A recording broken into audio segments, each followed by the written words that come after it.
tardes. Ahora sí.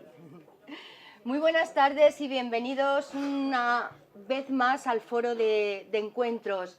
Estamos en nuestra casa, el Trocadero Arena, que es uno de nuestros sitios favoritos para hacer estas reuniones culturales, que además Diony fue el primero que fue nuestro Pigmalión para hacer los encuentros, cuando todavía solamente venían pues muy pocas personas que no nos habíamos dado a conocer. Dionisio apostó por nosotros y siempre es un agradecimiento el que tenemos hacia él.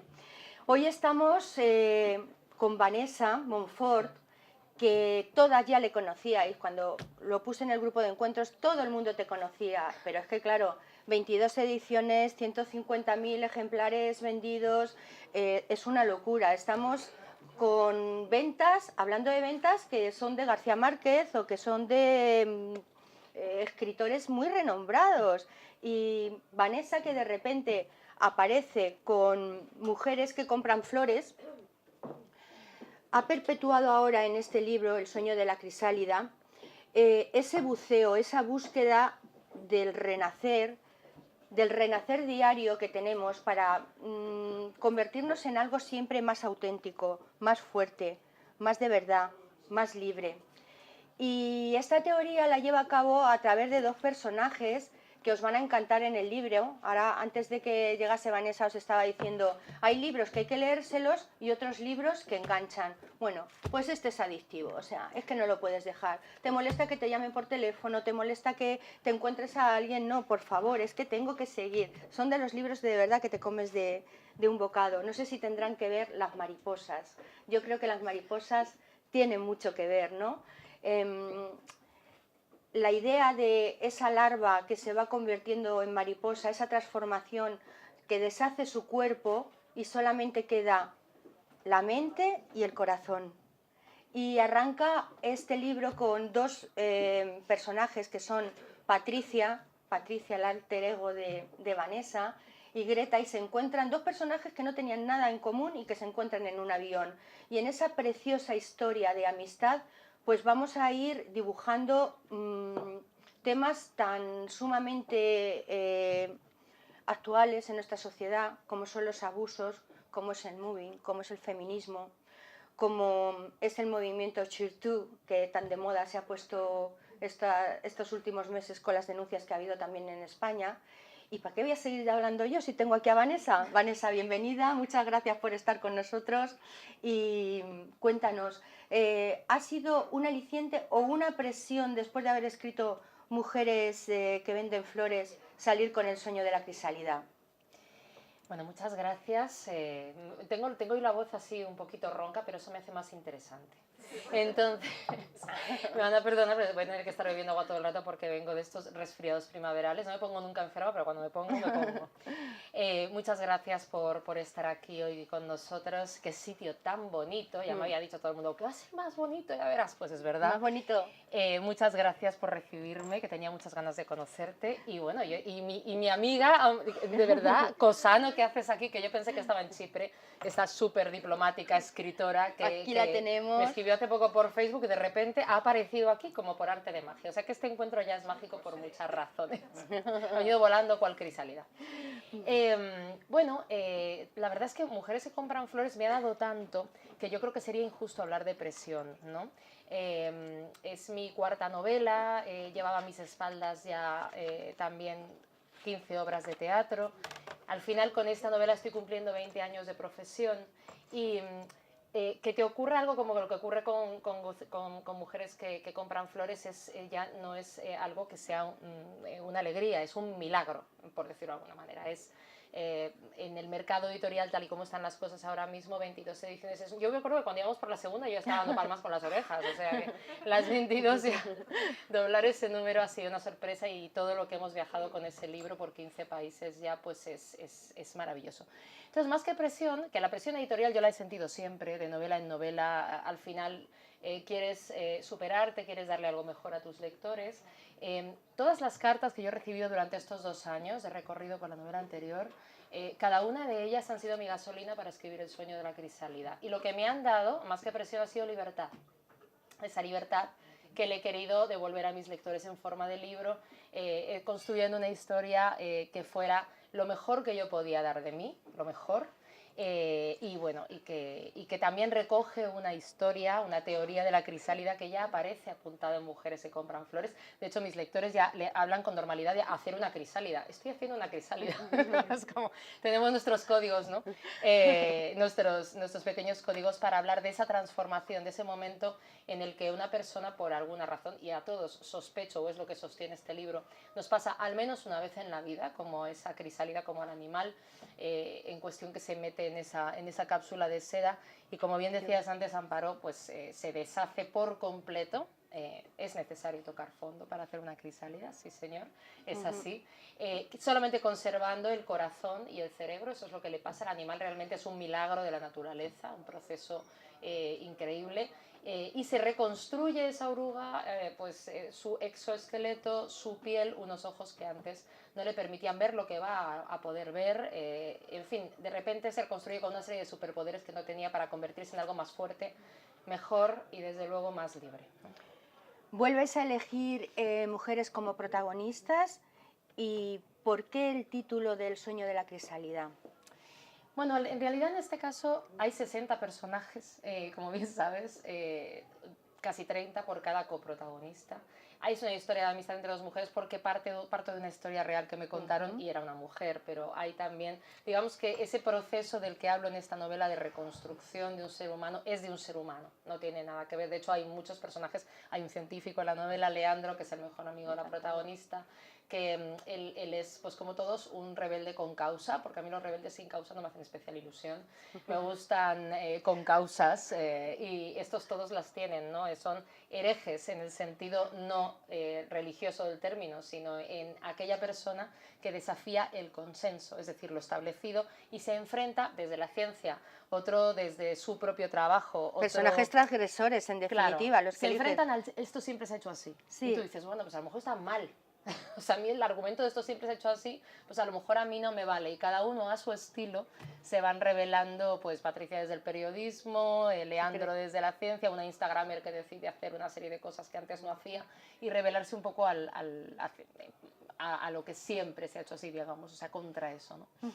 Vas haciendo un retrato, en definitiva, sobre la vida que llevamos, las prisas, el estrés, la locura. O sea, de hecho, las dos mujeres que se encuentran en el avión, lo primero que les unen es que las dos tienen ansiedad y toman diazepam.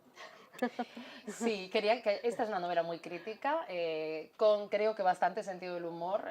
Mis lectores saben que me gusta que las novelas, independientemente de que hablemos de temas que a veces son duros, sean novelas entretenidas y desde luego que tengan una gran dosis de aventura como tiene esta, ¿no? Y en este caso ellas dos empiezan a hablar en un avión de esos que todavía no tenían wifi, ¿verdad? Porque un Boeing 747. O sea, a mí cuando me dicen tiene wifi, estoy a punto de preguntar ¿por qué? ¿Por qué? Será mi refugio entre las nubes. Yo sabía que cuantas más horas mejor, un viaje de 12 horas y yo sí, qué bien. A China, venga, pues sí, o sea, sin wifi, por favor, ese refugio en las nubes, ¿no? Y bueno, se ponen a hablar en uno de estos aviones que no tienen wifi y se ponen a hablar por eso, porque no pueden hacer otra cosa. Y están las dos mirando un atardecer de estos de colores imposibles que se ven desde los aviones. Y 14 años sin ver un atardecer. Claro, y una otra dice, es que yo llevo años, muchos años sin ver un atardecer. Y lo tengo todos los días delante, pero el tema es que no lo veo, no me detengo a verlo, no me detengo en la belleza de las cosas, no me detengo, punto. Ni a ver ni a no ver, porque no me da tiempo a detenerme, ¿no? Entonces, ellas, por motivos distintos, pues no han visto un atardecer y ese es el principio de una conversación que va a durar un año, solo que ellas todavía no lo saben, y van a empezar un proceso de reconstrucción distinto cada una, tampoco saben que se necesitan, siendo unas desconocidas, para hacerlo y para ayudarse. Patricia Montmany, una mujer de 40 años, madrileña, bueno, de padre norteamericano, periodista. No voy a seguir porque estamos hablando de ti. ¿Cuánto hay de ti en el protagonista? Por primera vez puedo decir que mucho, porque es que a los escritores siempre nos preguntan, y bueno, con Mujeres se compran flores, ya como eran, por el hecho de ser mujeres, todas las demás están protagonizadas por hombres, mis novelas y mis obras de teatro por lo general también. En este caso, Mujeres que compran flores tenía 5 prototipos, 5 arquetipos femeninos, y puedo decir que no me sentía reconocida totalmente con ninguna. Algunas tenían algo de mí, pero por el hecho de ser mujeres me sentía más reconocida con algún protagonista masculino de alguna otra novela mía. Aquí sí, aquí puedo decir con total tranquilidad que Patricia Montmany es un alter ego mío. ¿Por qué? Pues bueno, un alter ego ya sabes que es un personaje de ficción que al final le transmites parte de lo que eres tú. Evidentemente mi vida privada no se la voy a transmitir a un personaje ni a nadie, o sea, esa es mía y no tiene nada que ver, pero sí le he transmitido mi forma de ver el mundo, mis dudas, mis preguntas, y luego algo muy importante, que es un episodio a nivel laboral que yo viví hace unos años, ¿no? De un mobbing, que bueno, imagino que todo el mundo está relacionado aquí con esa palabra, y si no, es lo que llamamos un acoso laboral no sexual, o sea, un acoso laboral de acoso y derribo a alguien pues, que está en un momento dado, pues a lo mejor ascendiendo y se le corta el camino. ¿Qué te ocurrió exactamente? Bueno, es que me ocurrió algo que al contarme el personaje en el que he basado a la otra protagonista, su historia, Greta, me recordó mucho algo que me había pasado a mí años cuando yo empezaba en periodismo. Periodismo lo ejercí muy poco tiempo, mi verdadera vocación siempre fue la ficción, pero me decidió a abandonar antes el periodismo, por lo menos de momento, por aquel episodio, aquella muy mala experiencia. A mí lo que me pasó fue que llegué a un medio de comunicación desde la carrera. Yo ya había empezado a trabajar en primero de carrera, con lo cual pues había acumulado bastante experiencia, y nada más salir de la carrera a mí me contrataron. Y cuando me contratan para cubrir una baja por maternidad, y en vez de echarme a continuación, lo que hacen es ascenderme, ¿no? Era un medio de comunicación que tenía muchos problemas, comités de empresas muy violentos, porque la empresa trataba mal a sus empleados, ¿no? Pero claro, tú llegas allí y de repente pues tú eres como el chivo expiatorio, tú bueno, y no solamente yo, ¿no? Otra persona más que también estaba más o menos en las mismas circunstancias. Éramos demasiado jóvenes, demasiado inexpertos, nos habían extendido demasiado rápido, creo. Claro, en ese momento cuando empiezan a cargar contra ti una compañera que tienes cerca y tal, poniendo en tu contra toda una camarilla, tú piensas que tú has hecho algo mal. Lo primero que en aquel momento no se hablaba de acoso laboral, en aquel momento tenías problemas en el trabajo y punto. O sea, quiero decir, igual que no se hablaba de bullying, tenías problemas en el colegio. Pero cuando te está pasando como no lo sabes, yo me despedí a partir de un punto, pero no pude más. Me ocurrieron cosas muy graves, que con el tiempo he visto lo graves que eran. Y claro, no te das cuenta, el 70% de las personas que sufren algún tipo de acoso laboral no lo saben. Es más, se echan la culpa y piensan, normal, habré hecho algo mal, el puesto me quedaría grande, me lo merezco. Entonces, mea culpa, tal. Entonces, bueno, ya me despedí, aquello lo superé, pero lo superé cuando leí un artículo de un profesor de una universidad de Alcalá de Henares, sociólogo, que explicaba lo que era esto, y explicaba claramente el perfil de la persona que hacía el acoso, claramente el perfil de la persona que lo recibía, una persona que tiene pues otros valores que te hacen que no seas capaz de responder con la misma violencia que estás recibiendo, ¿no? Y entonces eres carne de cañón.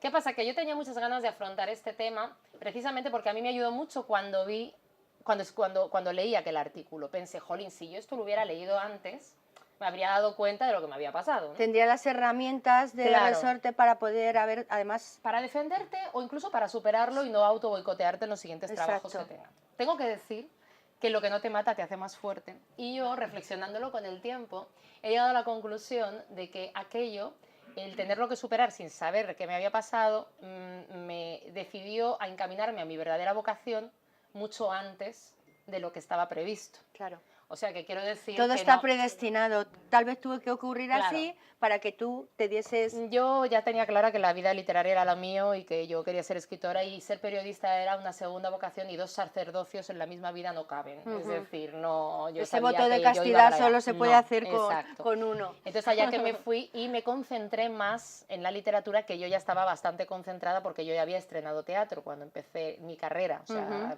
periodística. Sí. Lo que quiero decir es que probablemente la velocidad a la que fui después en el mundo literario y la concentración que le puse probablemente hace que yo ahora mismo esté con 22, no sé, con 22 ediciones, pero sí delante de vosotros soy aquí que charlando. Es nuestra hora.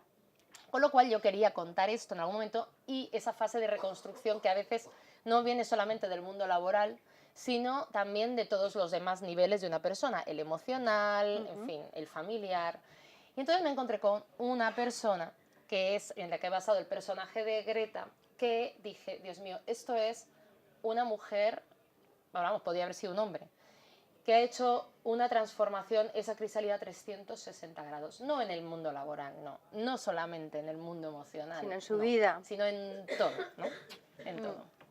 Efectivamente, aparece ese segundo personaje, que es Greta, y que son dos biografías opuestas. Patricia y Greta no tienen nada que ver, pero han sufrido un mismo trauma las dos. Y el dolor une mucho, une más que nada en la vida. Claro, las experiencias pasadas a todos nos ha ocurrido, ¿verdad? Te pones a hablar con alguien y de repente dices, esto me ha ocurrido a mí. Y de repente sientes que hay un espejo, pero ¿qué pasa cuando ese espejo es una persona que no es de tu misma raza, que no ha tenido tus mismos estudios, que viene de un país totalmente distinto, que no tiene ni siquiera tu misma tendencia sexual, que es absolutamente opuesta a ti, pero hay algo esencial que hace que esas dos personas se unan, ¿no? Bueno, al personaje de Greta, esta mujer, tengo que decir que la novela sí me interesaba no empezar una historia desde esto que les ha ocurrido en el pasado. Es decir, a ellas, a mí no me gusta deprimir a nadie. Y a mí lo que me gusta es contar, hacer un paisaje social de qué es lo que estamos viviendo, sea duro o no, y en muchos casos es duro, pero desenfocar la oscuridad desde la luz, por decirlo de alguna manera. Es decir, a ellas las vamos a coger en su fase de reconstrucción. Por lo cual, los diálogos entre ellas también, aparte de cuestiones profundos, he tratado... Están llenos de esperanza. Y de humor. Porque cuando tú coges a dos personajes que no se parecen nada, como estas, ya ahora voy a decir por qué no se parecen, es que son bastante divertidas, solamente el tratar de tener un diálogo. Greta ha sido religiosa. O sea, nada que ver con la otra. Encima, de origen colombiano, viene a España, dice, a reconstruir sus pedazos, que es donde los dejó. Sí. Entonces, esta mujer ha sufrido un acoso laboral también. Pero la Iglesia, igual que Leandro, les intentaban cerrar su laboratorio, que es científico. Es decir, todos tienen ahí como su momento de disidencia. ¿Y por qué? Pues simplemente por ser renovadora. O sea, que podía haber caído en otro grupo humano. De hecho, ella, en su congregación, parte, cuando está en Colombia, de un grupo humano que apoya esto y que realmente la consideran la esperanza de la congregación. Pero es en España donde la criban. Y en el camino hacia España también, ¿no? O sea, en México va pasando por diferentes lugares. Entonces esta mujer se va ganando enemigos porque también asciende demasiado rápido. Es una mujer que se plantea porque la mujer está tan invisibilizada en la Iglesia Católica, porque mujeres tan cultas no pueden dirigir un retiro espiritual, por ejemplo. Esto en lo que ahora mismo está el Vaticano, ¿no? O sea, quiero decir, hace poco ya no hablemos ya del Congreso de Pederastia, sino las declaraciones que imagino que han escuchado en algún momento en los últimos 2 o 3 días que ha hecho el Papa Francisco. Eso te iba a preguntar ahora, sí. Sobre la situación de la mujer, de cómo hay que revisarla y una serie de cosas que, bueno, hasta ahora no se habían hablado, ¿no? Entonces a mí este personaje, la persona real, me cuenta una serie de cosas de cómo se ha tenido que enfrentar no tanto a la institución, sino a comunidades concretas en las que ha caído, sobre cómo en lugares de pobreza se está gestionando el dinero, una serie de cosas.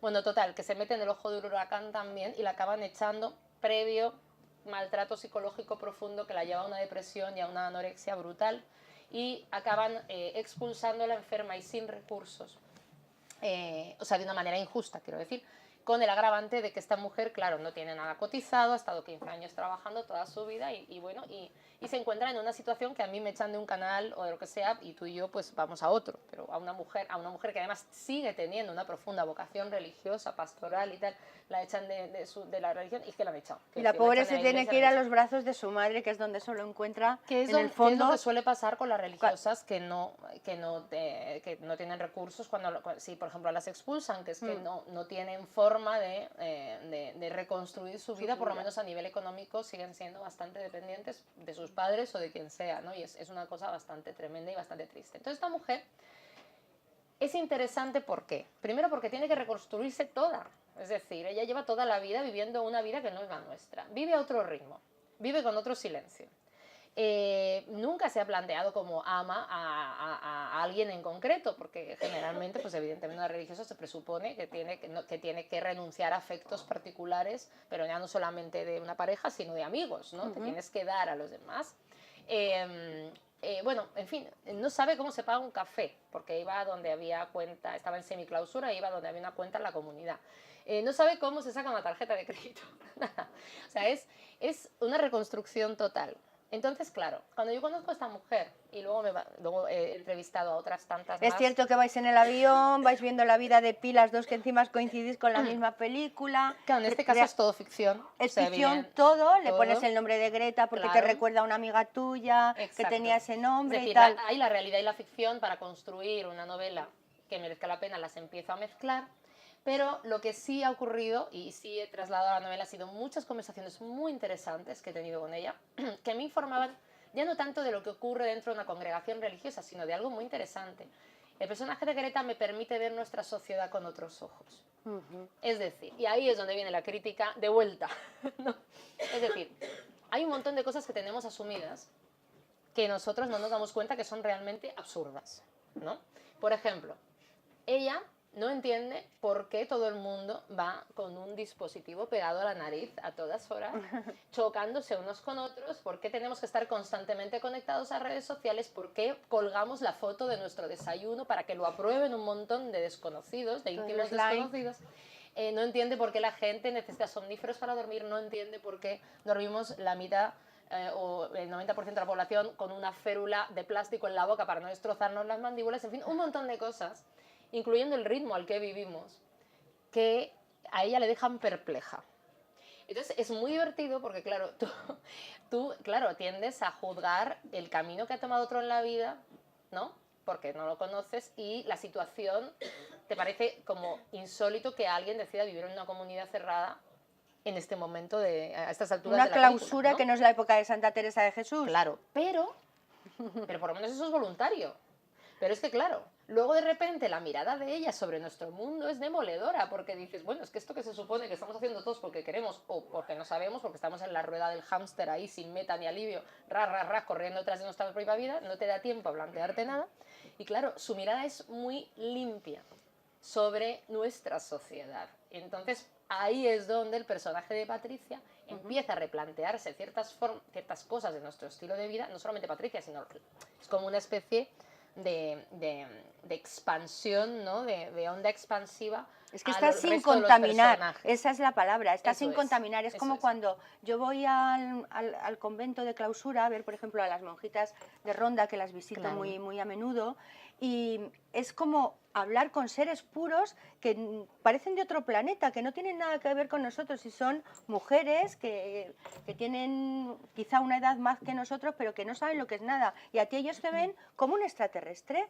Claro, es que lo somos un poco todos para todos. Quiero decir, en el caso, yo tengo, por ejemplo, una gran amiga que es superiora en un convento en Toro, ¿no? Sí. Y también tienen la típica casa donde tú te puedes hospedar, sí. Y además eso es clausura, o sea, quiero decir que te pasan por un torno un brazo de gitano, riquísimos los sí, que los venden. Y te haces ahí, tú te encapsulas, y he ido a escribir bastantes veces, ¿no? Porque, bueno, es espectacular, por no hablar de los vinos de Toro, que eso ya...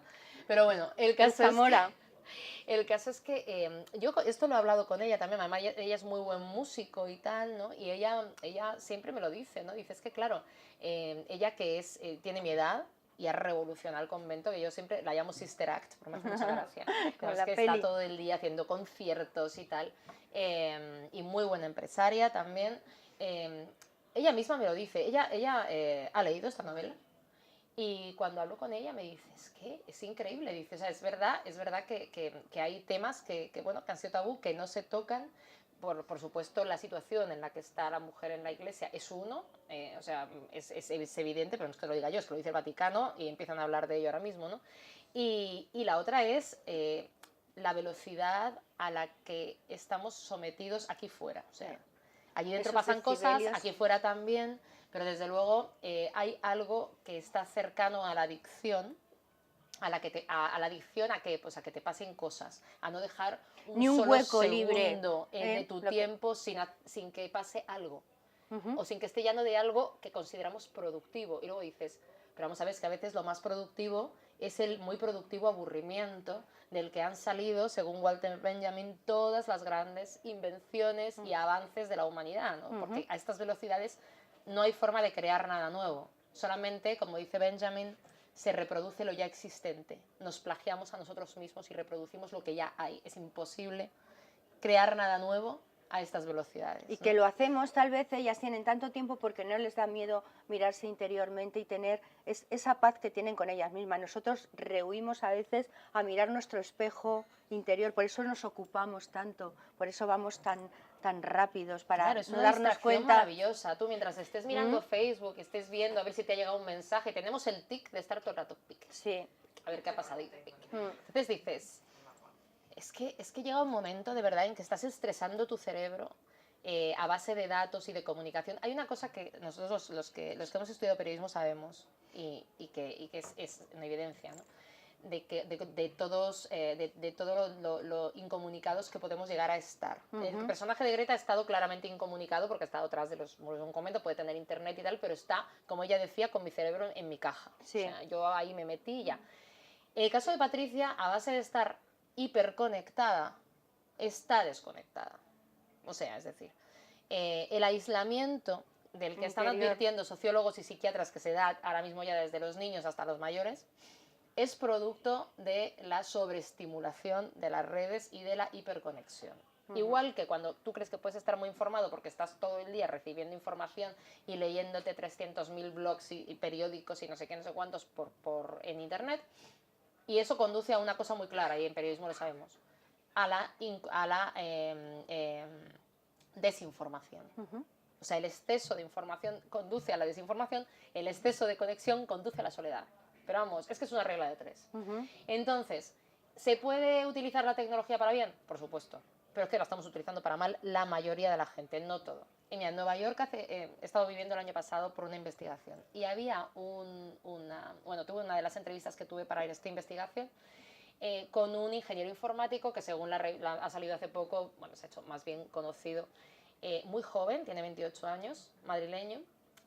Lo fichó Silicon Valley y ahora vive en Nueva York y según la revista Forbes es una de las 30 personas más influyentes del planeta menores de 30 años, o sea, un cerebrito. Este hombre te contesta un WhatsApp a los 2 días.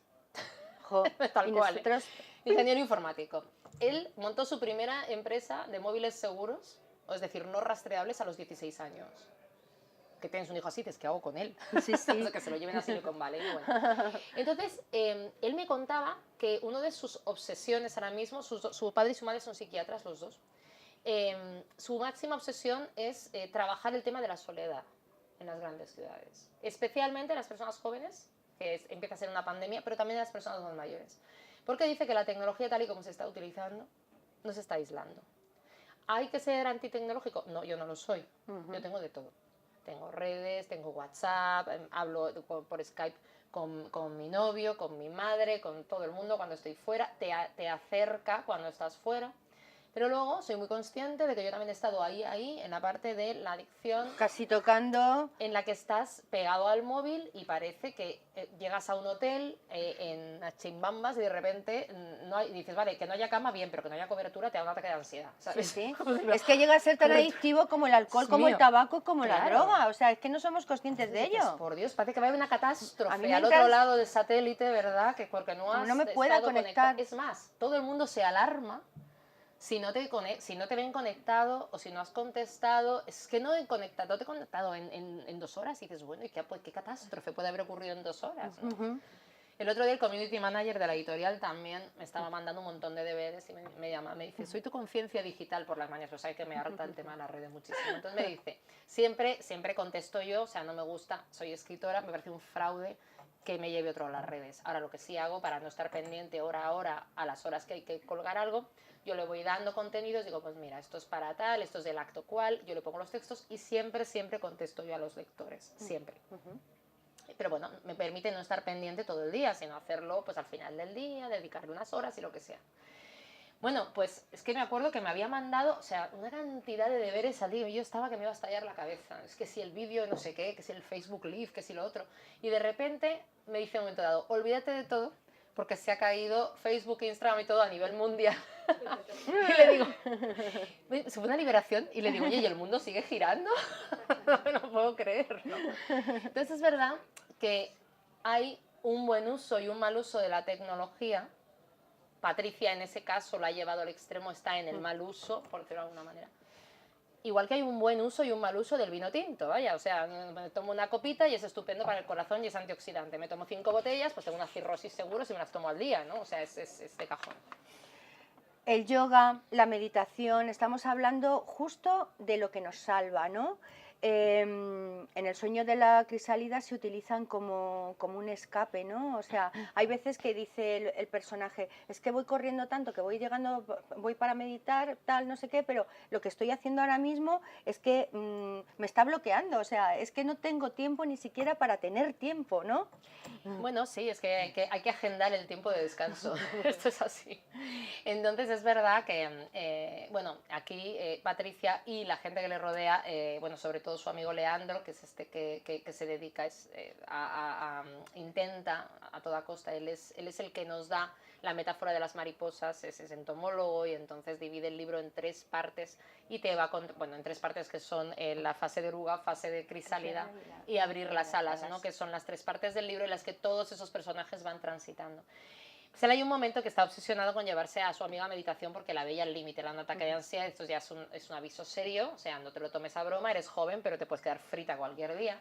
Y entonces se la lleva a meditación, entonces esta se lo toma muy en serio y bueno, es una aprendiz muy patosa del mundo de la meditación porque aquí no se trata de si tienes un montón de personajes que van a hacer este viaje con el lector, no se trata de que sean todos unos iluminados, ¿no? De repente ya cambia su vida. No, lo tienen muy difícil porque nada es contracorriente. Todos los que decidimos cambiar nuestro estilo de vida, o sea, todos nadamos contracorriente porque es que hasta yo en Madrid hay veces que digo, no sé por qué corro. O sea, voy a cruzar y veis a todo el mundo corriendo a toda velocidad y dices, pero va todo el mundo como para un incendio. Pero si no tengo tanta prisa y es que ya voy dices, como... ¿pero por qué voy corriendo? ¿No? Con Vas el a bajarte Pokémon de un puesto. taxi y hay 15 pitándote detrás y tú, pero vamos a ver, que es que estoy pagando. Bueno, pues esta decide, que aparte de irse a meditación, se compra su cojín, sus inciensos, se compra todo el kit. Todo el ritual. Todo el kit, pero luego no es capaz de cerrar los ojos, ¿no? O sea, hay otra serie de personajes dentro del centro de meditación que están todos igual de desquiciados que ella por diferentes motivos. Pues uno es editor, otra es una instagramer que se pasa el día haciéndose fotos con el Buda. ¿Sí? En fin, todos ellos van a ir sufriendo una serie de cambios y hay un personaje que a mí me hace especial gracia, que la llama la maestra Jedi. La Jedi. Que es la maestra de meditación, que es monja también, pero budista, que ella dice en un momento dado, parece que es que no, o sea, mi vida está rodeada de monjas, de repente, de diferentes religiones, ¿no? Que me cuentan cosas. Sí. Pero que luego dicen cosas muy parecidas, ¿no? Porque claro, hay un momento en el que Patricia parece que ha descubierto la penicilina cuando empieza a tener algún efecto de la meditación y le dice al personaje de Greta en una de estas conversaciones, le dice, pues ¿sabes qué es que he descubierto? Que es que, claro, si me concentro y hago tal, y entonces estoy aprendiendo a respirar, y entonces empiezo a pensar, a visualizar no sé qué cosas, y la otra le dice, pues eso es orar, llevo haciéndolo toda mi vida. Es la oración, meditar es orar. Claro, es el papel de la espiritualidad en nuestra sociedad, pero a través de distintas vías y distintos caminos, ¿no? Eso es, el camino, o sea, quiero decir, si lo asocias a una religión, fenomenal. ¿A qué religión? A la que quieras. Que no la quieres asociar a una religión, pero que no trabajemos nuestro mundo espiritual, a mí me parece peligroso. Y a estas velocidades no da tiempo a trabajar nada. Es decir, no da tiempo nada más que estar en lo que dice Patricia, que es la rueda del hámster. Ellas tienen una misión que no hemos contado, que salen de ese avión con esa misión, que es un poco la tensión narrativa que hay en la novela. Sí. Greta le dice a Patricia, hombre, tú eres periodista, y la otra dice, no, era. O sea, no me líes, que... pero a mí me gustaría contar lo que a mí me ha pasado porque me gustaría que no cayera en vacío lo que he sufrido, ¿no? Y me gustaría que no volviera a pasar. Pero se lo pide Patricia, que es la primera vez que Patricia está pidiendo un reportaje cuando a ella se los ofrecían antes. Dice, pero luego se arrepiente, dice, bueno, pues si yo ya estoy fuera del circuito, ya no soy periodista, ya no soy nada y además no quiero volver. O sea, no. Pero bueno, el caso es que salen con un pacto de ese avión, ¿no? Dice, bueno, si tú durante este año en el que vas a tener que estar en España intentando reconstruir tu vida, porque ella tiene un año todavía de visado como religiosa y le permiten estar un año en nuestro país antes de ser una inmigrante normal y corriente, te quiero decir, ¿no? O sea, tiene como esa especie de tiempo para además intentarse adecuar a esa velocidad a la que nosotros vivimos, a una serie de costumbres que nosotros porque estamos acostumbrados, pero vamos, no es fácil acostumbrarse y menos si empiezas de cero. Pues en ese tiempo Patricia va a intentar volver al periodismo con el reportaje de ella, que luego al final ese reportaje es un poco casi la excusa que tienen para ir conociéndose y que va a disparar, ¿no?, en una serie o sea, una reacción en cadena, no solamente de cambios en la vida de cada uno, sino de cambios bastante radicales en las personas. Es como que si le lo hubieran rodean. procurado de forma inconsciente, es como creer en el destino, pero que lo procuramos de una manera de forma inconsciente, ¿no? ¿De qué manera? Es que pasa mucho en la vida, o sea, yo creo que hay veces que nos perdemos conversaciones con personas interesantísimas por el hecho de no mirarlas a los ojos simplemente. O sea, últimamente, si os dais cuenta, tú llegas a un tren. Yo es que ya ahora mismo, claro, al haber escrito este libro, yo cuando escribo un libro, para empezar, porque cuando algo no lo entiendo voy y escribo un libro. Entonces, sí, o sea, yo desde pequeña yo no escribía diarios, yo escribía ficción. Por eso nunca podría haber sido una buena periodista, porque yo ya en las noticias lo novelaba todo. Bueno, en las noticias no era también plan, novelamos claro, un poquito, tú sabes, sí, ¿no? bueno, pues me llevaba cada bronca, que no sé qué sería, pero bueno, el caso es que, claro, yo no escribía, yo recuerdo no haber escrito diarios, yo tenía un diario pero escribía cuentos, es decir, era como si algo no lo entendía y lo reducía a la ficción y lo convertía en otra cosa, lo entendía mejor, luego lo leía, o más bien en el transcurso de la escritura decía, ah, mira, esto es lo que está pasando, ¿no? Por eso mismo pues he escrito desde sobre la crisis económica, teatro, novela, pero yo me voy a otro mundo, lo traduzco en una metáfora y ahí un poco empiezo a entenderlo. En este caso hay muchas cosas en nuestro estilo de vida que no entiendo. Y el acoso laboral, como el acoso escolar, que desgraciadamente ahora mismo se escucha tanto, creo que es una consecuencia también de esta rueda del hámster en la que estamos, de esa velocidad. ¿Por qué? Porque si a ti no te da tiempo a mirar a alguien a los ojos, a hablar con un compañero y no sabes por qué te ha ladrado, a lo mejor se le está muriendo su madre, pero no te vas a enterar, porque no vas a tener tiempo para hablar con el otro. Si a ti no te da tiempo a tener una conversación medianamente profunda con las personas que tienes alrededor, me da igual que sea el vecino de enfrente, o sea, es que es muy difícil que te importen, ¿no? Es decir, es muy difícil generar empatía con los demás. Y hay una cosa que los sociólogos están advirtiendo ya, y es que en las generaciones más jóvenes, niños, que ya están utilizando WhatsApp, hay grandes problemas de empatía. ¿Por qué? Totalmente. Porque los WhatsApps están fenomenal cuando no se tiene otro remedio. Es decir, sí, es una comunicación cuando no puede existir comunicación. De la misma manera que un Skype es una comunicación cuando no existe comunicación. Pero es que hay gente que se manda WhatsApp dentro de su propia casa. Sí, sí, sí, por supuesto. O sea, es que una amiga mía, su hijo, le manda WhatsApp desde la cocina.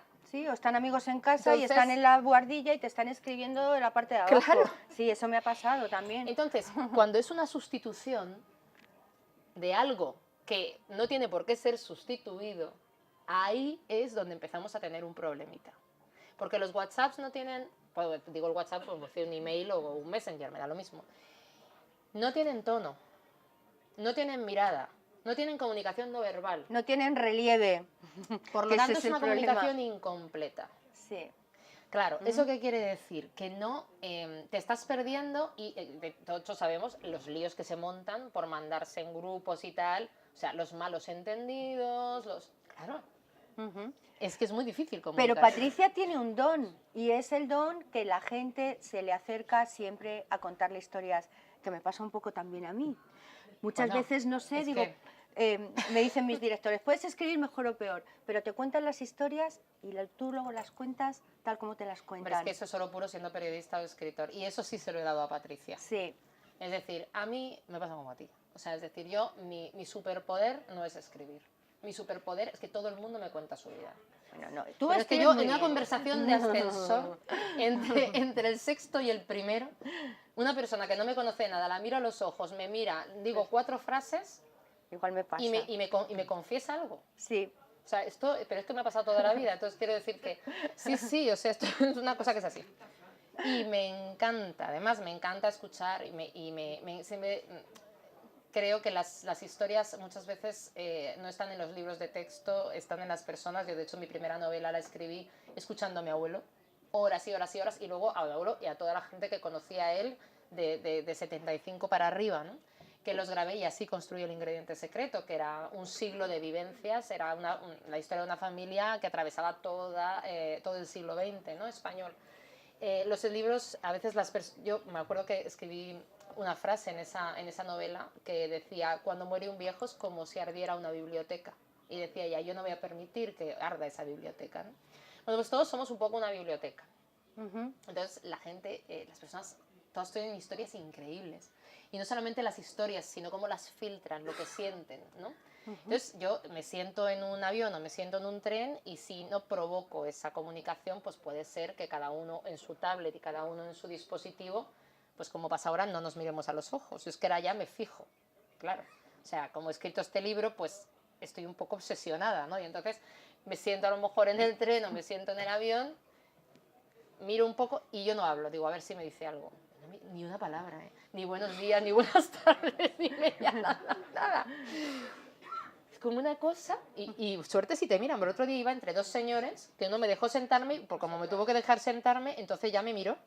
Pero el que estaba en la ventanilla, en el avión que venía de Bilbao, sus cascos, estaba con su, no sé si era tablet o ordenador, mirando por la ventanilla. Me senté a su lado, me senté entre los dos, ni me miró. Y no es una cuestión de coquetería, quiero decir, a mí si me mira me parece estupendo, ¿sabes? O sea, pero quiero decir que es que ni un cruce de mirarse a los ojos. Me senté y dije, no voy a decir nada, a ver qué ocurre. Cuando aterrizó el avión, nos levantamos los tres, salimos por el pasillo y no nos dijimos adiós. Ninguno de los tres. Entonces, es el mal de este siglo. Realmente volvemos otra vez al tema reincidente de la soledad en uno mismo.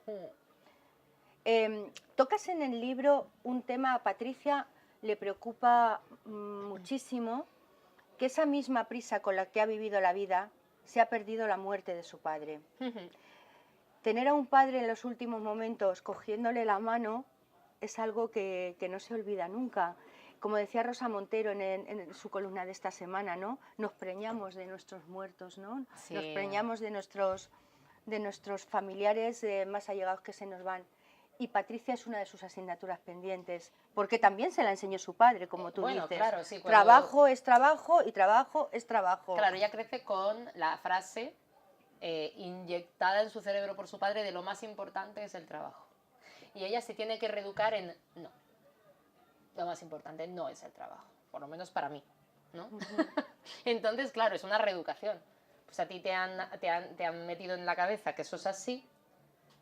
Es que el padre es el que le dice, vete, porque yo voy a estar bien y quiero que vayas a recoger este premio que te han dado o esta historia, ¿no? Fíjate, claro. Mi padre falleciendo, que ha fallecido hace 4 meses, 2 días antes de morir estaba diciendo, no tienes que irte a Marbella, no tienes reportaje, lo primero es lo primero. Claro, es que a lo mejor lo primero es lo primero, efectivamente, pero no es eso. Lo primero era él. Pero claro, yo ya había hecho mi evolución personal, o sea, que es esa evolución que hace Patricia a través del personaje también, ¿no?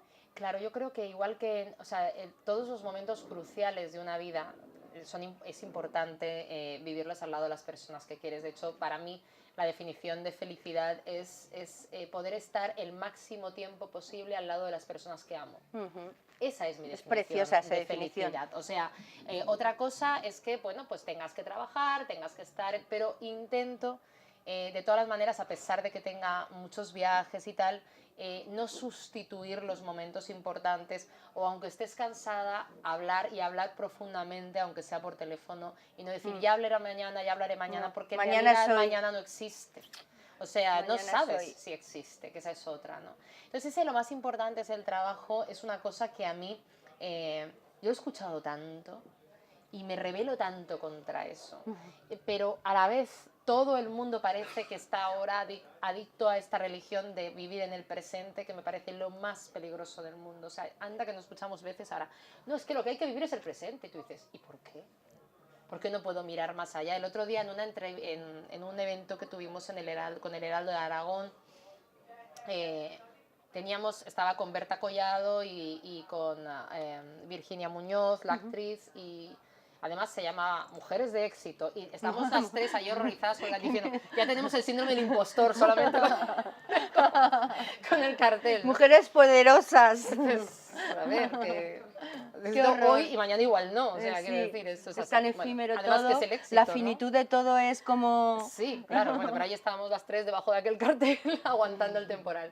El caso es que hablábamos de esto también, ¿no? Decíamos, es que estás yendo totalmente contracorriente cada vez que dices, quiero tener una vida medianamente normal y un poco de sosiego y un poco de tener a las personas que quieres cerca, ¿no? Y no... pero se puede. O sea, quiero decir que no es... O sea, que lo que pasa es que hay que planteárselo y supone una reeducación. Y una de las cosas que salió fue este tema del presente, ¿no? ¿Dónde vivís? En el presente, hay que vivir el presente. Y todo el mundo allí dijo que sí. Y yo dije, pues yo no. O sea, yo soy una soñadora nata. Es más, si yo no hubiera soñado la mitad de las cosas que he soñado, no las tendría. Pero estoy hablando desde el barrio donde vivo hasta las veces que he vivido en Nueva York o en Shanghai o en otros países. Primero las sueñas y luego se realizan. Pasando por convertirme en escritora, que todo el mundo me decía, pues no, pero aparte, ¿qué vas a hacer? Porque es que hay un 1 por 1000 que lo consigue vivir de ello. Y yo decía, esto con 10 años. Bueno, pues mira qué buena noticia, ¿sabes? Porque si hay un 1 por 1000, pues el 1. Ahí está el mío. Claro, o sea, es que si no se sueñan las cosas, y esto de vivir en el presente... Es aburridísimo. Entonces, ¿cómo sueñas? ¿Sueñas el presente también? No hay tiempo para soñar el presente, ya estás en él, ¿no? Efectivamente. Y además eso no te impide vivir en el día a día.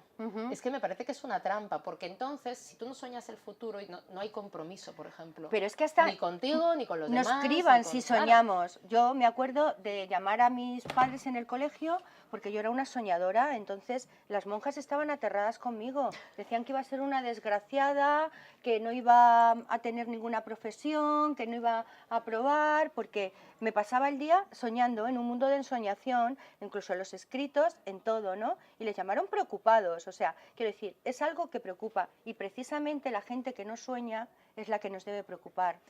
Hombre, a mí me preocupa que solamente las personas que tenga alrededor o yo misma solamente estuviéramos pendientes del siguiente paso que voy a dar, improvisando absolutamente Qué miedo. todo. Entonces no puedes contar con nadie, no puedes contar ni contigo misma y sinceramente yo no creo que ninguna invención del tipo que sea, ni una novela, ni una vacuna, ni nada, se haya hecho de la no visualización del futuro.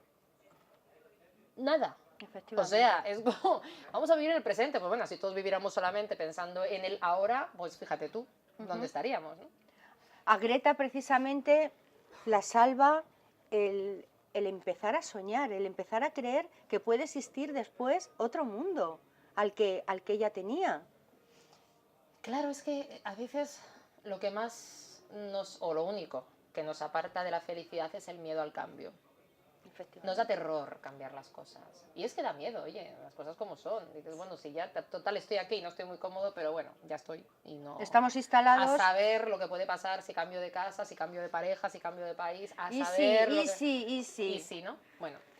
Y entonces, pues bueno, pues eso hay veces que es la antesala de la frustración más absoluta, ¿no? Porque si no te atreves a cambiar las cosas o no te atreves a pensar que las podrías cambiar, en el fondo te estás poniendo una venda y ese malestar va a salir en algún momento. O sea, en un momento u otro, ¿no? Y que en forma de amargura probablemente tuya y que vas a transmitir a los demás, que es tremendo, ¿no? Porque bueno, casi diría que la valentía de cambiar las cosas es casi un regalo que le haces a los que quieres, si va a ser para mejor, ¿no? Yo prefiero cambiar y equivocarme que no cambiar algo que no me gusta, por lo general, pero eso...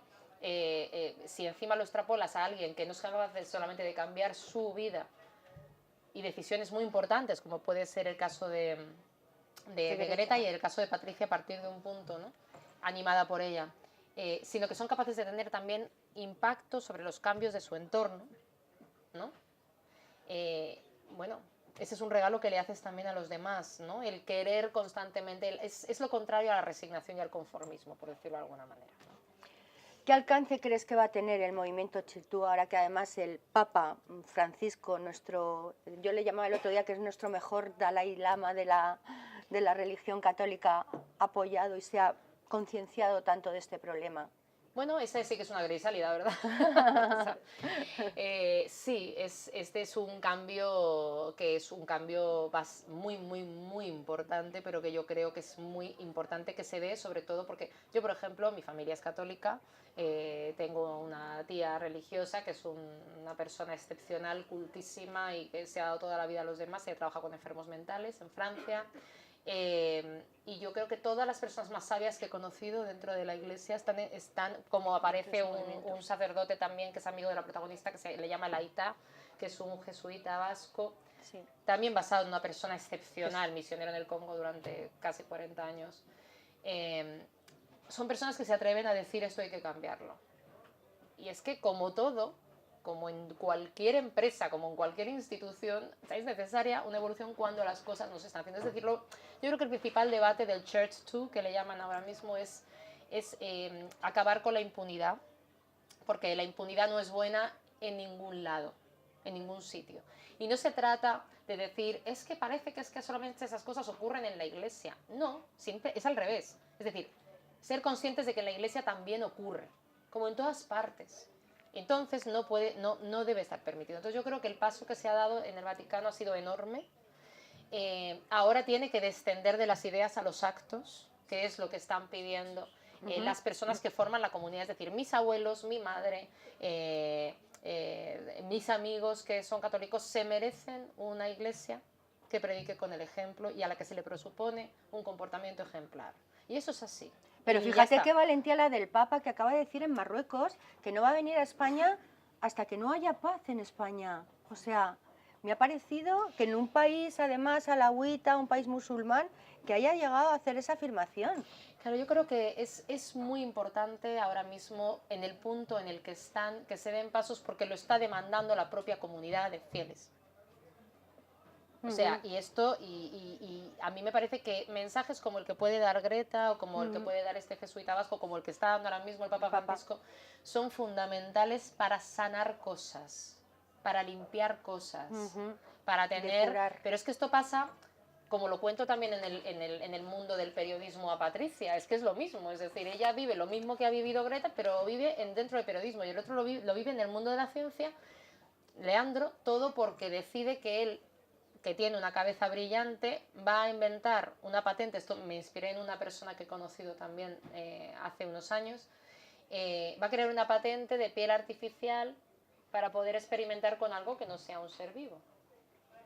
Pero claro, esto que es una buena idea a priori, y lo es, y órganos artificiales para poder experimentar con ellos, porque pues evitas esa violencia que existe cuando experimentas con seres vivos, pues le meten muchos problemas con otros sectores, como pueden ser los farmacéuticos, y les cierran el laboratorio. Es Imagínate, decir, con los ser un farmacéuticos disidente en ese aspecto y querer mejorar las cosas no siempre te trae lo mejor.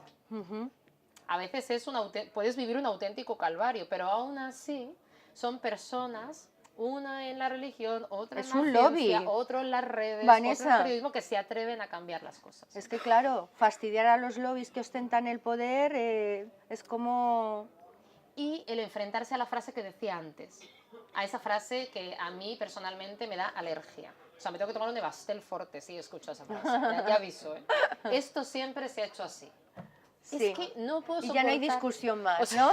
Esto ha sido... ¿Pero por qué? Porque siempre argumento. se ha hecho así, ya. Necesito otro argumento, ¿no? Claro, claro. Exactamente es el argumento que nos están dando en muchas instituciones ahora, ¿no? ¿Crees que existe el mismo porcentaje de abusos en la vida civil que en la vida religiosa? Bueno, es lo que acabo de decir, es claro, pero bueno, pero están en todas partes, pues como puede haber gente que robe, como puede haber gente, pero no es más, es igual. O igual, o un porcentaje alto, en cualquier lugar donde no se puede mirar dentro. Me da igual que sea un país como China, por poner un ejemplo. O como ha pasado con Venezuela. O sea, en cualquier lugar donde que es una isla, en cualquier lugar donde hay un alto muro que no admite ningún tipo de crítica, es más fácil que se den cosas que en otros. O sea, eso es que es de cajón. O sea, entonces, se trata de que esos muros no sean tan opacos para que puedan, de alguna manera, aunque sea interiormente, existiera una autocrítica que favorezca que determinadas cosas no ocurran. Tus novelas de mujeres, estamos en un momento en que cada 8M crecen y que realmente parece que ha llegado el momento en que la mujer se ha empoderado. Estamos en un neofeminismo, en una tercera fase de ese feminismo del que hablábamos antes. Sí, bueno, yo cuando escribí Mujeres se compran flores era la primera vez que abordaba en mi carrera el tema de la mujer. La verdad es que no me había interesado hasta ahora, quizá porque yo soy una. Entonces a mí, como he dicho antes, me interesa más la vida de los otros. Entonces a lo mejor me interesaba más escribir un personaje, si era mujer, que fuera una anciana, y si no que fuera un hombre, y si no que viviera en otro país, ¿no? Pero es verdad que como a mí lo que me atrapa al principio para contar una historia, como he dicho antes, es el tema. Es decir, cuando no entiendo algo voy a escribir un libro y por el camino me entero. Pues entonces empecé, como tengo la suerte de viajar mucho y como decía antes, todo el mundo me cuenta su vida, pues de las vidas que me contaban mujeres concretamente, pues a lo mejor una traductora que me iba a presentar un libro en la República Checa. Y en Nueva York, otro que no sé qué, o en Shanghai. Bueno, vamos a dejar Oriente aparte y África, vamos a concentrarnos en el mundo occidental.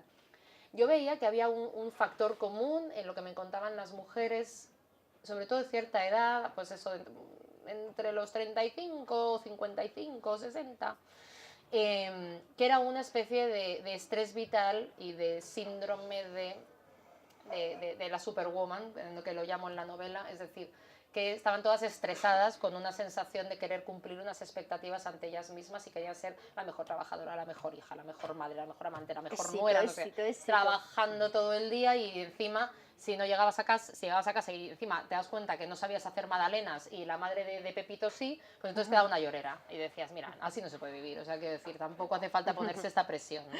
Entonces me di cuenta que la presión nos la estábamos poniendo nosotras, sí, sobre todo, ¿no? Efectivamente. Con lo cual, así nació Mujeres se compran flores. Pensé que había que analizar por qué habíamos decidido que teníamos que pagar un peaje tan alto por ser merecedoras de los derechos que teníamos. Y era la perfección.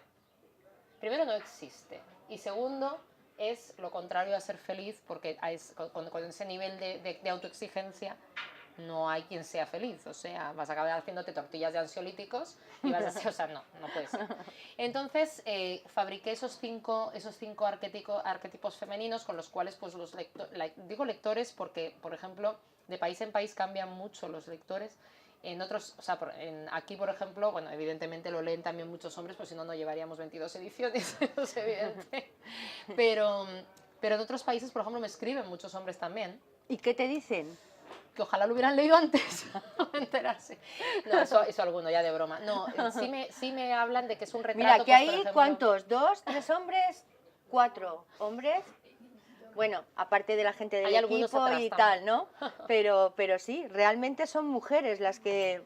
Pero porque son las mujeres las que leen realmente en este país. Bueno, es diferente. Las mujeres leemos más novela, al parecer, más ficción, los hombres más ensayo, ¿no? Estamos así, por lo menos en España parece ser que ese es el sesgo. Pero bueno, lo que quiero decir es que al final la mujer me pareció un tema interesante a tratar en este momento y esta novela salió 6 meses antes de que empezara el Me Too. Es decir, yo lo que veía es que había una ola que se estaba preparando como una, más que revolucionaria, como una necesidad de dar un paso más de la mujer, ya no tanto para conseguir sobre el papel una serie de derechos, que esos ya estaban ahí, se cumplan más o menos, sino en busca de una calidad de vida, ¿no? Y de recolocarnos y decir, vamos a ver, ahora mismo, por ejemplo, yo no creo en un mensaje feminista agresivo con el hombre. Me parece que es estéril, me parece que es un error y me parece que no viene al caso, además. O sea, quiero decir, es como si a ti, por la leyenda negra, estás en México y te dicen, ¿ves? Como me dijeron a mí una vez, aquí está el edificio tal, tal, y otros más que están más abajo de sus antepasados bárbaros. Y yo dije, hombre, pues esto nos pasa mucho, ¿verdad? Y nos sienta muy mal, porque dices, bueno, ¿yo qué tengo que ver, no? O sea, a mí no me lo cuentes. Bueno, pues yo creo que a los hombres de nuestra generación, cuando tú, que encima muchos son cómplices, están educados de otra manera y son fundamentales para que vivamos en igualdad y además es bueno para todos, de repente tú coges y le echas encima todo el peso del machismo universal, el de ahora, el anterior y el futuro. Y dices, hombre, pues no, Primero porque acabas molestando a esa persona al final va a ser cualquier cosa menos tu aliado, ¿no?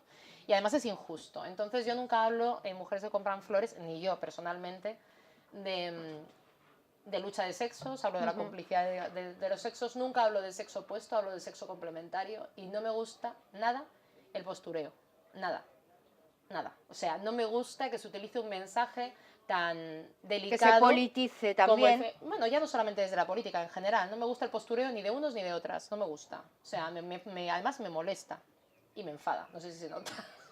Pero bueno, el caso es que me han invitado a muchas tertulias sobre temas de feminismo y siempre miro mucho a dónde voy y con quién, porque tiendo a enfrentarme cuando se me intenta meter en según qué sacos, ¿no? No me gusta la palabra empoderamiento, me parece que se ha vaciado de sentido. No digo que no tuviera sentido, no me gusta la palabra sororidad, no me gustan determinadas palabras. Yo creo que las palabras tienen que tener un sentido y cuando se vacían de sentido se desgastan de tanto utilizarlas y ya la gente las dice y no sabe ni por qué las dice. Pero luego tú eres muy reivindicativa, tanto en cuanto que vas a llevar al Centro Dramático Nacional firmado Lejárraga. Quiero decir, un señor que era el marido de María Lejárraga y que durante mucho tiempo estuvo ostentando la obra de su mujer como suya propia. ¿Cuánto ha pasado eso en este país? Quiero decir, la mujer ha sido, en ese sentido, ¿no? la que no se visibiliza y el hombre, o Claro, sea, que realmente tu posicionamiento está muy claro. yo creo que sí, pero si es que además lo que digo es que no me gusta que se utilice el mensaje feminista de según qué forma.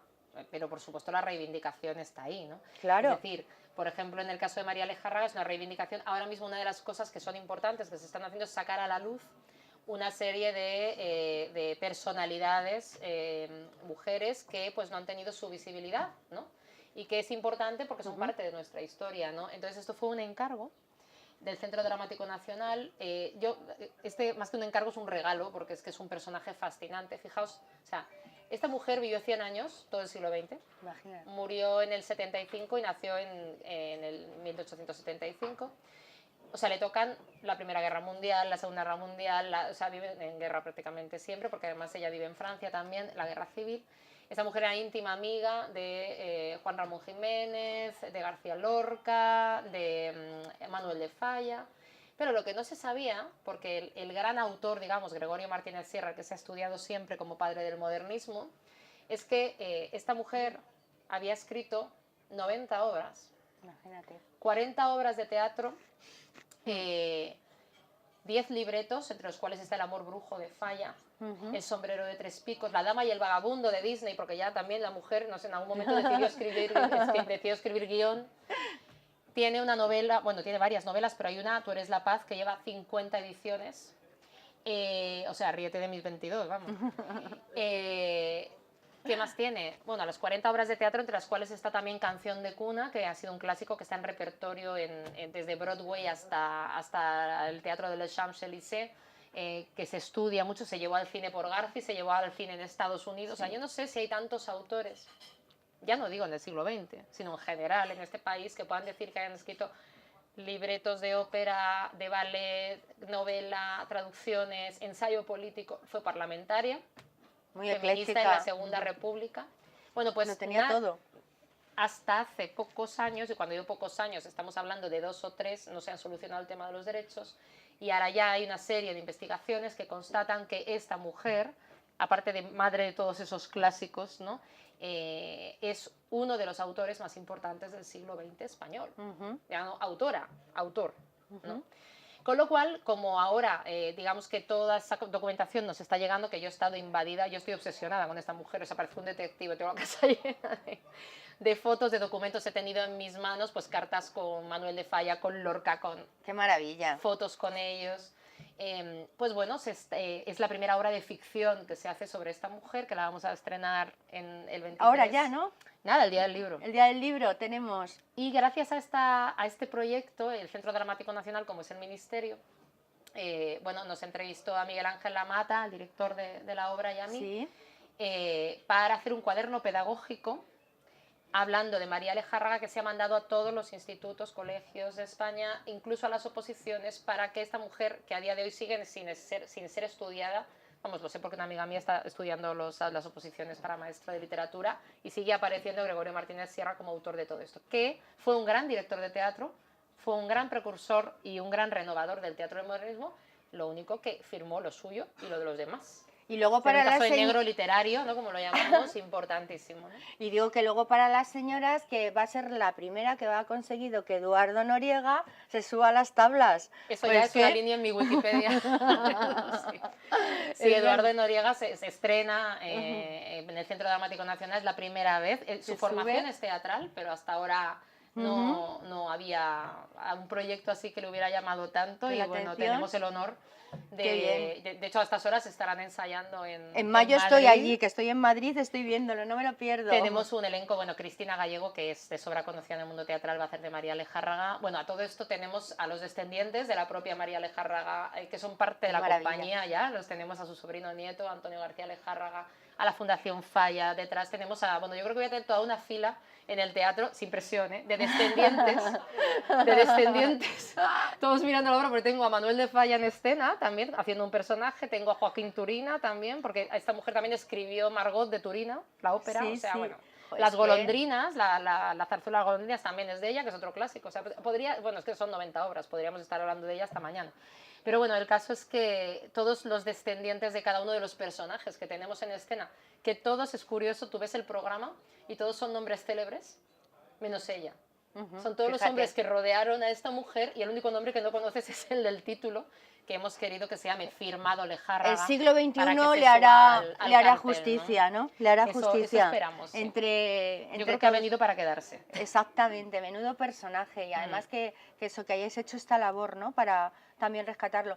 Pero además ya con tu productora hiciste cine también con Nuestros Amantes, ¿no? La peli en la que vemos ahí que está Eduardo también. Y está Eduardo, sí. y a Maya Salamanca, y está también Isabel, la que hace el papel de la reina Isabel. Michelle Jenner. Michelle, eso sí, es. Sí. Bueno, pues es que esa fue una etapa fascinante de mi vida. Es verdad que, hablando de la sociedad de la prisa, ser productor de cine probablemente sea una cosa más estresantes que puede hacer uno en la vida. Menos mal que se te olvida de un proyecto a otro, si no, no volverías a producir nada más en tu vida, nada. Pero fue un proyecto muy bonito, que además fue el primer proyecto en el que yo estuve con Eduardo Noriega desde otra faceta. Aquí soy autora, allí era productora. Pero bueno, fue una película que además también juntó por primera vez a Miguel Ángel Lamata, el director, era el director y guionista, que ahora también repite con Eduardo, ya son casi tándem artístico. Así que bueno, pues estamos trabajando un poco en familia. Sí, esa fue una etapa muy bonita. Además, bueno, Michelle Jenner y Eduardo y Amaya Salamanca son todos.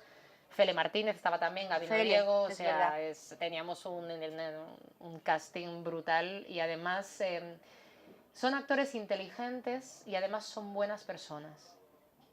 Personas comprometidas, también Michelle, ya sabéis, si los que la sigáis un poco, que está constantemente intentando mejorar lo que le rodea, ya desde el mundo de la naturaleza, de los animales, Amaya se mete también en muchas historias ahora ha estrenado película en el Festival de Málaga, acabo de ver la película. El propio Eduardo tiene a veces mensajes tan feministas en sus redes que yo digo, es más feminista que yo. Es implicadísimo con la figura de María Lejárraga también, que le tiene fascinado, bueno, tan fascinado desde el minuto uno, que dijo, yo quiero ayudar a rehabilitar a la figura de esta mujer, y bueno, se sube al escenario por eso, ¿no? ¿Y tu próxima novela? ¿Va a ir también encaminado en el mundo de las mujeres? Bueno, yo es que, de verdad, o sea, todavía que estoy con el posparto, que acaba de salir el día 7, cuando tengo que hablar de la siguiente novela, sí que necesito ya el ansiolítico, ya shock total. Directamente. Sí, la siguiente novela, es broma, la siguiente novela fue la que fue a investigar a Nueva York. He estado allí invitada por la Universidad de Columbia y por Harvard para investigar la fuga de cerebros. Con lo cual, la fuga de cerebros de nuestro país a otros países, concretamente allí, situado en la ciudad de Nueva York, por eso no he conocido a nadie normal cuando estaba ahí. Por eso lo del informático que nos has contado antes, ¿no? También he entrevistado, porque será un material que subiremos a una web cuando salga la novela. Hay una parte periodística de fondo, como en este, de una serie de artistas, financieros, empresarios, arquitectos, que he conocido allí, que son todos increíbles, o sea, son personas de otro planeta. He llegado a la conclusión de que el casting que hace Nueva York también es un casting duro y por eso, pues, bueno, no el que se va allí, sino el que sobrevive allí, claro, evidentemente tiene que tener algo especial. Pero me han permitido reflexionar sobre por qué esas personas que todos tienen en común, da igual que sea un director de orquesta, que una pianista, que una broker de bolsa, que todos los que he entrevistado, tienen en común que quieren volver, pero no pueden. Es decir, es una inmigración invisible diferente, es todo lo que hemos exportado durante nuestra crisis económica que no puede volver porque los estándares que tienen son muy altos y me permite reflexionar sobre qué es lo que estamos haciendo para haber formado a una serie de generaciones de una manera tan fuerte y no ser capaces de responder cuando ya están formadas y darles un trabajo y una oportunidad para crecer, porque en realidad ellos, claro, es que el director de orquesta, Octavio Vázquez, ¿no? Hacen monográficos de su obra en el Carnegie Hall. Y aquí, cuando le estrenan, digo, ¿pero estrenas en España? Y dice, hombre, sí, pues a veces con la Sinfónica de Galicia, tal. Ahora en el Auditorio Nacional, pero claro, con la cantidad de encargos que tiene en España no podría vivir de su profesión. Pero es que más allá de eso, tampoco podría dar clases, porque allí es catedrático y resulta que por cómo están nuestras leyes, pues ahora música se ha considerado que no es un grado, con lo cual se convertiría, si acaso, en profesor de un conservatorio. Y es un cerebro, o sea, cuando vas allá a uno de sus conciertos, los músicos que te encuentras, todo el mundo lo veneras como Octavio, es que Octavio es de otro planeta, es que es un genio, o sea, claro. Es muy tremendo cuando te cuentan, o yo qué sé, también la broker de bolsa, ¿no? Que te dice, ¿y qué hago? Esta se fue, además se fue de España a Inglaterra, a Londres, porque vino la crisis económica. Y cuando llegó a Londres, llegó el Brexit, dijo, jolín, parece que me han mirado un tuerto. Entonces, la pobre se fue para allá, ha abierto oficina en Wall Street. Sí. Y además está por libre, le está yendo fenomenal. Es otra que dice, me encantaría ver crecer a mis sobrinos, mis padres se hacen mayores, es una inmigración que se ha ido ya con sus 40 y tantos, que no son unos chiquillos que se van a buscar la vida en la tienda de regalos de la Estatua de la Libertad. O sea, quiero decir que no se han ido a la aventura, se han ido por necesidad, son exiliados económicos, por decirlo de alguna manera, ¿no? Entonces, bueno, estoy dándole vueltas a cómo voy a crear una historia con todos ellos. Con ese batiburrillo que has hecho que allí son todos en tu medio tierra, porque eres mitad americana. mi medio Que tierra. por cierto, ¿qué opinas de Donald Trump? Necesitaremos, vamos, ¿podéis venir mañana? No, solo un hilvancito. Bueno, pues bueno, yo ya me pegué un gran susto cuando salió elegido, que me acuerdo que estaba en un taxi y estaba ojiplática, o sea, el taxista ojiplático, yo también, los dos mirándonos desde el retrovisor diciendo, no puede ser, no puede ser, bueno, pues es. A ver, yo creo que hay pocas reflexiones que hacer, ¿no? Es una persona que está fuera de la realidad ya, ¿no? Hace tiempo, que yo creo que, bueno, hay veces que la desesperación y el sufrimiento, porque hay que recordar que la crisis económica empezó por Estados Unidos y se ha sufrido mucho. Todos tenemos parece que es que todo el mundo vive en Chicago y en Nueva York, pero resulta que hay una América muy pobre, una Norteamérica principalmente ganadera y agricultora que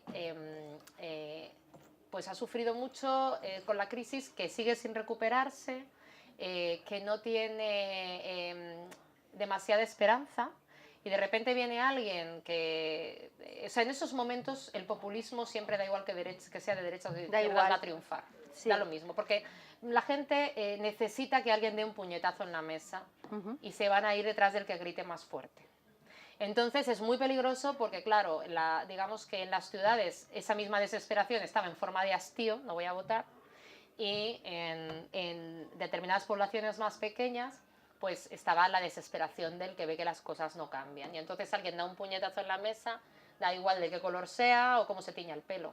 La realidad es que dice, bueno, pues detrás de este, que es el que de verdad habla claro y el que expone, o sea, realmente se le ve tan enfadado como estás tú. Tú te comunicas con su enfado, Esa indignación, ¿no? Como que es empática, ¿no? Totalmente, es como, mira qué enfadado y qué cabra estoy, pues Sí. yo también, yo le voy a votar, y entonces, claro, este va a cambiar las cosas, y se atreve a decir cosas muy impopulares, que en el fondo todos tenemos esa parte oscura dentro, que pues con las que también te sientes reconocido, las cosas como son, pero nos pasa a todos, más cultos, menos cultos, más... digamos, con más carrera o con menos carrera, o sea, nos pasa a todos, es una parte humana que está ahí. Entonces ese descontento es que el que llevó a Trump al poder, igual que el que llevó el Brexit a Inglaterra, ¿no? O sea, son esos momentos de desesperación que son muy peligrosos. ¿Qué pienso de él? Pues que es una persona que ha sido capaz de hacer un chantaje a una población entera, porque aquí no está llegando la mitad de lo que yo vivía allí, las manifestaciones diarias, el descontento, las caras de Trump puestas en Nueva York, que es muy contestatario, en las ventanas de los Village, manchadas de sangre, o sea, bueno, quiero decir que contentos no están. Ahora, los que le votaron tampoco. Porque, claro, cuando ha hecho ese chantaje para que construyan el muro, ha habido mucha gente que ha perdido sus negocios, es decir, Claro. ha tenido sometida a un estrés brutal a toda su nación, todo por querer que ese muro se construyera, y eso ha provocado, pues desde que los funcionarios no cobraran, porque allí cobran por semanas, no es como aquí, que tuvieran que cogerse un Uber de repente, o que hubiera gente que no le hubiera llegado un subsidio para el campo en un año malo, y como todo se para, ha decidido que lo paraba todo hasta que no le dieran el sí. Pues esta persona es responsable, pues, de muchos dramas humanos ahora mismo. Entonces, bueno, no sé si queda claro lo que pienso. Ha quedado clarísimo. Claro, no, es que quería hacerte esa pregunta porque sé que tú has estado allí mucho tiempo, Es muy indignante. que nos explicaras un poco cómo era la situación ahora, en estos momentos.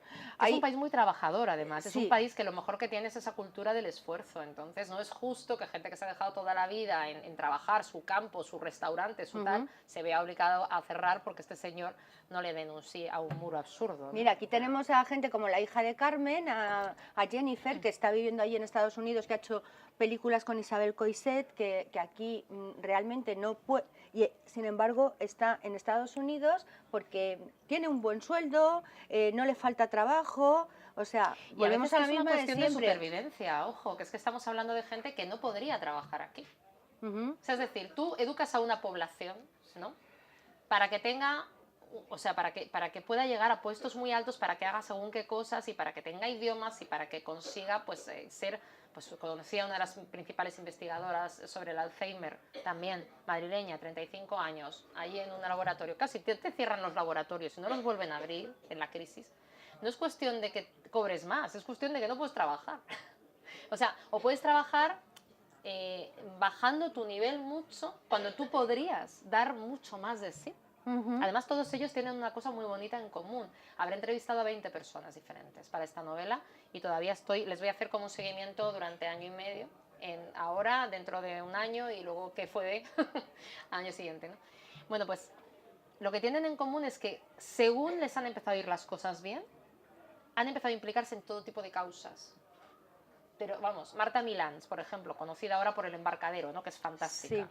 Pues Marta Milans está trabajando allí, ahora acaba de estrenar la película Shazam, que es la última película de DC, de los cómics, que es una superproducción de Hollywood. Allí, bueno, aquí no la conocíamos hasta El Embarcadero, allí es una de las primeras mujeres, digamos, que no tiene papeles de latina y que está estrenando en Hollywood.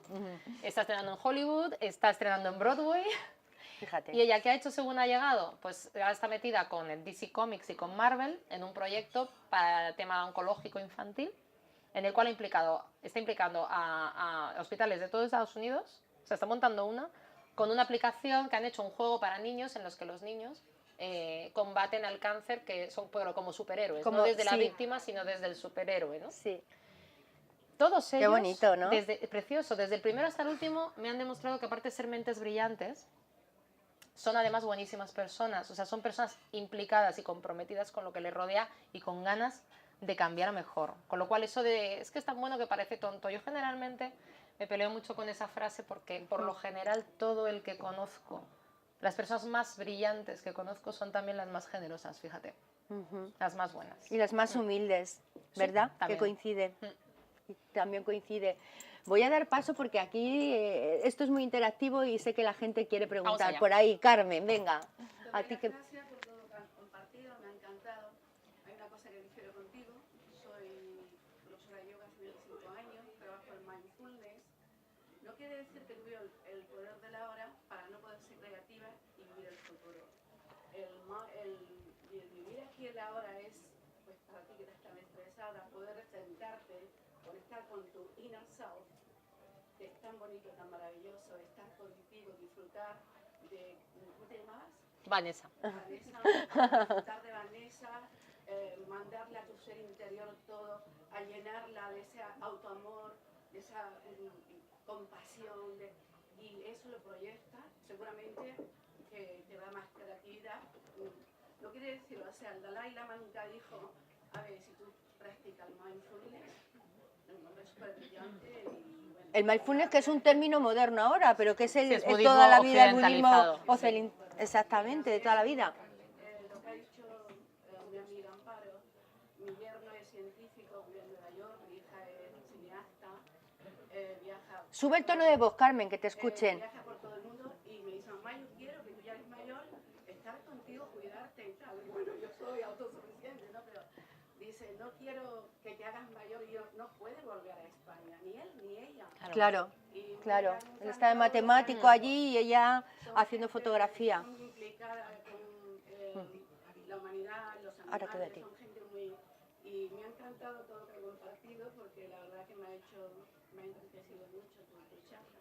Gracias. Que tenía que ser ese matiz. Muchísimas gracias. No, además te voy a decir que en eso tampoco diferimos. Yo hago meditación, trampa, y a lo que me refiero es a que la mayoría de las veces cuando te dicen, no digo desde la meditación, o sea, es decir, yo también sé, o sea, hago ese viaje interior, puedo estar muy conectada con el presente y soñar el futuro. Lo que digo es que generalmente, no digo desde el mundo del yoga, de la meditación, se te casi obliga a que vivas en el presente, pero en el presente de no voy a saber dónde voy a ir de vacaciones, no voy a implicarme con nadie porque a saber qué va a pasar, no voy a adquirir ningún tipo de compromiso, ¿no? A eso me refiero. Además, el budismo es compromiso, es libertad, pero es compromiso, son ambas cosas, ¿no? Entonces, sí, no, o sea, totalmente de acuerdo, pero me refiero más que a este pensamiento más profundo, que es el que me estás matizando ahora, a lo que habitualmente se entiende, en general, alguien que no está trabajando su vida espiritual por vivir en el presente. Que vivir en el presente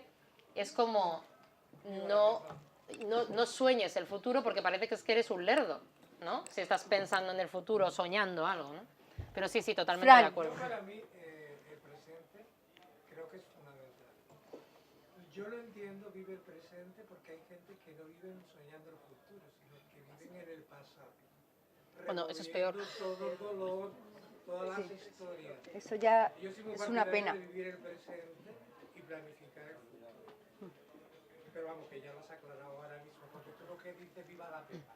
Claro, yo lo que digo es estar o sea, realmente enclaustrado en el presente sin tener, sin a lo mejor, porque claro, lo que tú dices, vivir el pasado es que te condena a la depresión. Como esa frase que a mí me divierte mucho, pero que nunca has sabido de quién es, pero es fantástica. Si lo sabe alguien, por favor, que me lo cuente. Porque es una iluminación. Dice, ¿cómo era? La ansiedad es un exceso de futuro y la depresión es un exceso de pasado, ¿no? Entonces, pero no Sí, se trata que es de, casi melancólico. claro, no Es se que trata de no tener pasado, eso es. ni Es pensar nunca en el pasado, pero tampoco, como dices tú, de vivir en el pasado, entonces serías un depresivo. Que te y un ahogue la nostálgico. melancolía y la Pero añoranza. lo que tú dices, lo que tú expresas, siempre yo lo he escuchado desde pequeño. Viva la pepa, es decir, lo que venga y ya está, sin planificar, sin esto, no, Sí. es una especie de egoísmo acelerado y ya está. Sí, como que el equilibrio parece que sería algo muy sano, ¿no? Es decir, ni renuncio al pasado, ni dejo de pensar en él y hago así un hachazo y paso. Mira el gatito, ¿lo ves? Ay, por Ay, mirad, favor. que es que solo Que alguien me traiga ese gato, por que favor. por favor, que Lo que venga más aquí. me gusta en el mundo, aparte de la literatura, Míralo, son los gatos. Míralo. Qué Tengo dos, chiquitito. tengo dos. Viene ahora Pero aquí. sí, totalmente de acuerdo. Pero que hay como olas, ¿no? Si estás totalmente proyectado en el futuro, tienes una ansiedad de morirte porque no vives el presente, pues estás todo el día pensando, ¿no? Además es absurdo preocuparse por algo que no ha llegado, puedes planificar y como no ha llegado, puedes modificar para coger el Y tener cierta capacidad que de... le crean ansiedad como el Claro, y no existe, es que es algo que es ficticio. Nos preocupamos por algo, exactamente. Pero sí no me gusta la gente que viven en el pasado, Claro. ¿sabes? Y- Marili, y siempre se ve. Sí, de acuerdo. Una preguntita. ¿Podrían haber sido dos hombres en vez de dos mujeres? Sí, claro que sí, absolutamente, porque esta es una historia, como decía, claro, a mí se me tiene referenciada ya en lo femenino, porque Mujeres se compran flores fue tal boom, que parece que es que no he escrito antes nada ni después, o sea, que también, bueno, a ver, que yo cargo con ello feliz, porque eso quiere decir, son buenas noticias, quiere decir que se te conoce por algo. Pero es cierto que en este caso me dio un poco de miedo al principio, dije, ¿por qué no hago a la periodista un hombre? Pero es que no fue así. Y como yo partía de un trabajo casi previo, cuasi periodístico, me pareció que era huir de algo que, aunque, o sea, la única diferencia con Mujeres se compran flores es que Mujeres se compran flores sí estoy tratando claramente temas de género, porque era el tema. Pero aquí no. O sea, aquí que sean mujeres es un poco lo de menos. Son seres humanos que están sometidos a esa tensión, por decirlo de alguna manera, esa, que están en ese límite de tocar fondo. Es más, que ya las encontramos cuando ya lo han tocado. Una viene de que le dé un ataque de ansiedad en Nueva York, que no lo cuenta casi después de hacer una campaña. Y la otra se siente destruida porque tiene que reconstruirlo todo. Pero van a ir... Pero claro, si esto le hubiera pasado a un hombre, digo, en la religión, fuera de ella, como le pasa a alguno de los personajes de la novela, de hecho, por eso he querido rodearlas de muchos personajes también, para que se viera lo mismo en diferentes aspectos de la vida, no solamente en una... Claro, sí. Elena. Bueno, buenas tardes. Yo quería hablar contigo de las mariposas. Es algo muy mágico lo de la mariposa. Hay algunas personas que muchas veces desde pequeña nos identificamos con ellas, a veces no sabemos ni siquiera exactamente por qué, simplemente nos fascinan. Y luego cuando te encuentras con otra persona a quien le fascina, parece que se crea un vínculo. Entonces yo veo que, por ejemplo, con Amparo de la Gama yo tuve ese vínculo porque ella, bueno, pues ha tenido experiencias muy mágicas y yo también las he tenido, también desde muy pequeña. Y me gustaría que nos contaras aquí cuál ha sido tu experiencia, por qué te fascinan, desde cuándo, cómo ha sido la evolución y por qué el título de este libro. Ay, Elena, que es que te veo y digo, ¿qué hace aquí Elena? Es que me hace una ilusión. Bueno, Qué guay. pues no está en Porque es su Chipre, ¿por qué no está en cumpleaños, es Chipre? su cumpleaños. ¿Es hoy? Hoy, y le Vamos a cantarle cantar. feliz cumpleaños, Ahí por está, favor. claro. ¿Dónde está? Feliz Cumpleaños feliz, te deseamos todos. Cumpleaños feliz.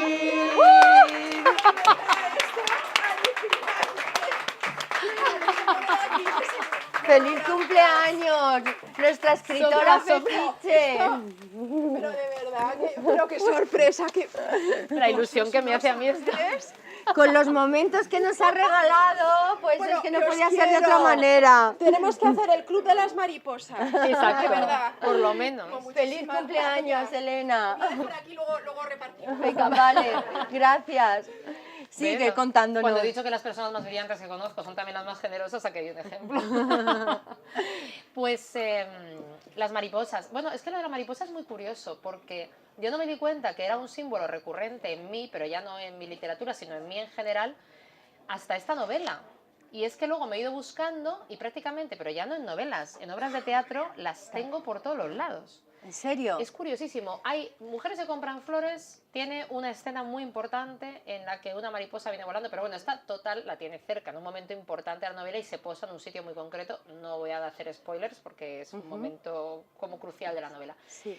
Pero es que luego el otro día pensando, porque alguien me hizo esa misma pregunta, dije, bueno, es que también tuve que hacer por encargo una obra sobre Vasco Núñez de Balboa, el conquistador, porque bueno, pues es un descubridor del Mar del Sur, el Océano Pacífico, y fue un proyecto que se hizo para el Teatro Nacional de Panamá. Y entonces cuando yo leía las crónicas de Núñez de Balboa, que además tuve que hacer un recorrido me embarqué, porque es que a mí me dicen, ¿quieres ir a pie por la selva del Darién? y yo me voy. Hay otro lugar, yo que sé, más inexpugnable, aparte de la selva más húmeda del planeta, donde, bueno, aquello fue que casi, bueno, nos pasó de todo, donde no haya guerrilla, narcos y tal, pues ahí que se va Vanessa. Total, está el archivo de Indias, ¿verdad? No, pues yo allí, al pie del cañón. Bueno, el caso es que cuando leí las crónicas, después de documentarme, vi que a Núñez de Balboa le había ocurrido algo que también me había ocurrido a mí cuando crucé el Darién.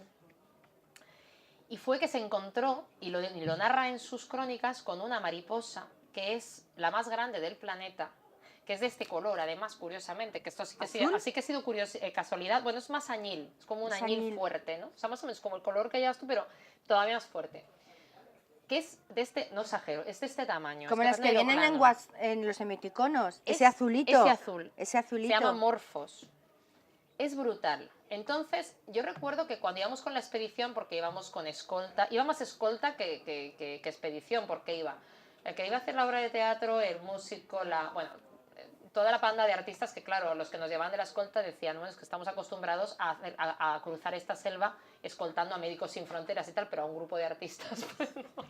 Que lo único que demostramos cuando nos hicieron el curso de capacitación en selva es que estábamos absolutamente incapacitados para sobrevivir allí, ¿no? Bueno, el caso es que recuerdo el día que nos quedamos verdaderamente sin respiración y no fue al subir una colina. Fue cuando apareció esta mariposa. ¡Qué magia! ¿Cómo fue? Es que íbamos caminando, además uno de esos días que dices, no puedo más, o sea, no voy a llegar a donde está el campamento, me da igual que me persiga la guerrilla, los narcos y todos los indígenas que persiguieron a Núñez de Balboa, es que me da todo igual. De repente aparece y es que se oía hasta el batir de las alas y volaba como las de Disney. Ahora, como son tan grandes... Era algo así como esta azul, ¿no? Mira. Brutal, sí, así. Y nos quedamos todos callados, que íbamos hablando, y nos inyectó como una esperanza. Y además iba siguiendo el curso de un río, y nosotros íbamos detrás, y desaparecía, y al rato volvía a aparecer. Uno de los momentos más emocionantes de cuando estuve investigando a Vasco Núñez de Balboa fue cuando me estaba ya de vuelta de la expedición, leyendo ya los archivos de Indias, y de repente en las crónicas, en las cartas que le mandaba al rey para que le financiara la expedición, porque era tronchante, o sea, es que este vendería a su madre, vamos, o sea, le contaba unas milongas al rey que no había quien se las creyera para conseguir financiación, o sea, era divertidísimo, o sea, un empresario brutal.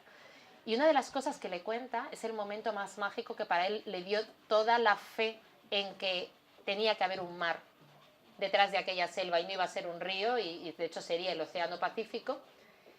Y es que vio esa mariposa con el color del mar. Y por eso llega luego Vasco de Gama. Yo también la vi, claro. Es que Vasco es antepasado de mi familia. Pues sí, yo sabía Gama. que por eso teníamos algo en común. Que es verdad, en Portugal cuando estuve y me hicieron toda la genealogía, es que se me ponía la carne de gallina. Bueno, es que estaban hechos de otra pasta. O sea, yo es que solamente lo que viví y yo que íbamos, bueno, yo con GPS no, pero sí nuestra escolta, con mochilas y llevábamos que si un enfermero de campaña por si acaso nos daba no sé qué para poder poner suero, que tuvo que poner suero a varias personas de la expedición porque es que los golpes de calor, es que te quedas, o sea, estás sudando todo el día. Bueno, en fin, fue una odisea, pero claro, esa gente, dices, es que iban con los barcos troceados, pasando por crecidas de ríos y tal, y llevándolos encima, o sea, yo de verdad no entiendo cómo pudieron cruzar esa selva tal y como yo la vi. Y encima en época de lluvias, que yo fui en la época seca, estos fueron en época de lluvias, que es que bajan torrentes de agua directamente la de abajo. El caso es que la Morfos aparecía y desaparecía como aparecía en el caso de Núñez de Balboa. Y yo la metí al final de la obra de teatro, que vuelve a aparecer cuando él está encarcelado, porque, bueno, lo decapitan, ¿no? Bueno, en fin, de una historia muy tremenda.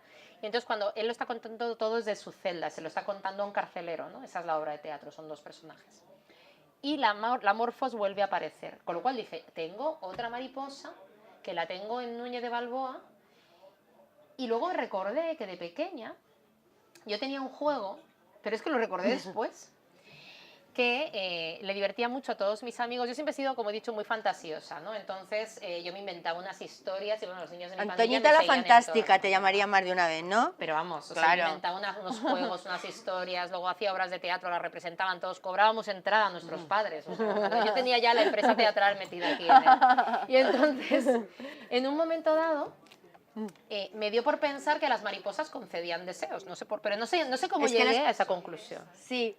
Pues no sé, el caso es que pero estoy muy pequeña. Sí. Entonces yo cada vez que veía una mariposa decía, vamos a pensar un deseo, vamos a pensar un deseo. Y entonces me colocaba así, en lo alto de una almena, si veía estábamos en un castillo, donde fuera, para que se me posara encima, ¿no? Y recuerdo una vez muy especial, que ya era bastante mayor, de hecho estaba con mi exmarido, que estaba justo en Consuegra, que tiene este En castillo Consuegra, en la maravilloso, zona de Toledo.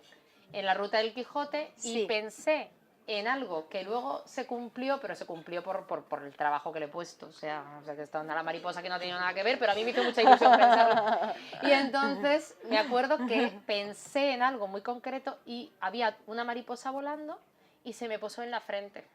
Pero en la frente, o sea, como si fuera un pin. Total, que los niños de mi pandilla adquirieron eso como una costumbre, entonces decían, ¿qué les pasa a estos niños que cada por parece que están cantando el cara al sol? Están así. Y era cada vez que veíamos una mariposa, todos así, a ver a quién se le posaba la mariposa. O sea, que he tenido una Sí. relación con ellas, Elena, pero que me he acordado hace poco. Claro. Pero antigua. O sea, me inventaba leyendas con las mariposas. Es increíble, claro, pero es que es una conexión, ¿no? como un mundo, como decía Elena, interactivo, que nos va conectando. Ah, vale, sí, si es que si nos liamos a hablar de las mariposas, nos pueden dar aquí, vamos. Con el foco no te veía, perdona. Conocerte, conocía tu libro anterior y me encanta, ese lo leeré. Muchas gracias. Me gustaría saber, si pudieras escoger entre uno de los dos para que llevarlo al cine, a la gran pantalla, ¿cuál de los dos escogerías primero, por qué y qué director preferirías que lo dirigiese? Pues me lo has puesto facilísimo. Siempre el que es más fácil de adaptar, que es Mujeres que compran flores, porque no olvidéis que también soy productora, entonces yo esto ya lo miro con otros ojos, ¿no? Es como que vamos a lo práctico. No, creo que es porque creo que es una novela que ahora mismo está en 15 países, que por lo que sea ha conectado y los personajes han conectado, y a mí me gustaría verlas en la pantalla y me gustaría ver ese jardín del ángel convertido en un espacio, todo lo mágico que yo he tratado de recrear en la novela, ¿no? No lo puedo contar, pero hay un proyecto, entonces, que ya tiene su director, con lo cual Va a estar la mata también. Esperemos. Esperemos. Ha habido mucho interés por parte de productoras, tanto aquí como fuera de España. También, porque en Italia pegó muy fuerte, entonces, pues bueno, ha habido aproximaciones. Lo que pasa es que también yo como autora quería, en la medida de lo posible, también participar en el guión, porque soy guionista también. Entonces, si tengo que soltar la novela y que la haga otro, lo sueltan, pero así como nunca me atrevería a dirigirla, sí me gustaría tener la historia lo suficientemente cerca. Si luego al final no lo puedo conseguir, pues venderé los derechos, pero... Pues eso sí que no se sabe. Las cosas de Palacio van despacio y ahora mismo estamos en la primera etapa. Pero vamos, ha habido mucho interés en el pasado, se han intentado comprar los derechos por parte de productoras y ha habido aproximaciones por algún canal fuera de España también. Y de momento los he ido sujetando para ver si es posible el sueño de que se haga conmigo implicada de alguna manera, ¿no? Qué maravilla, es una noticia que, vamos, peliculón, que Pero ya ahí lo estamos, vemos. que ya sabéis que esto se encamina, pero luego... Como decía Agatha Christie, las ideas amanecen dulces pero envejecen feroces. Ya veremos. Así es. Bueno, pues ahora ya sí que estamos, nos van a matar, menos mal que al final iba a venir un grupo de estos de Ford y tal, y no sé qué, que tenían que cenar aquí, pero al final no han venido y gracias a eso hemos podido hacer este encuentro. Maravilla. Que es que estoy encantada que los de Ford no hayan podido venir al final. Ya les viene, a Diony le vienen constantemente de todos los sitios. Había entendido un grupo no de Ford, sino de folk, y yo decía, qué animados. Es que No, de Ford, es que están Que se ahora bailen con el algo. Palacio de Congresos y eso, ahora con los grupitos. Así que daros las gracias también a los de Ford por no haber venido y nos hayan permitido hacer este encuentro, que además nos hemos alargado porque estábamos aquí felices con Vanessa. El libro, ahí los tenéis. De verdad, es que me vais a decir, Amparo, es que cómo no lo hemos leído antes. Ahí lo tenéis, os lo firmará y muchísimas gracias una tarde más por haber estado en Encuentros. Vanessa, namaste. Muchas gracias a todos. Gracias. Gracias. Muchas gracias. Que me ha encantado.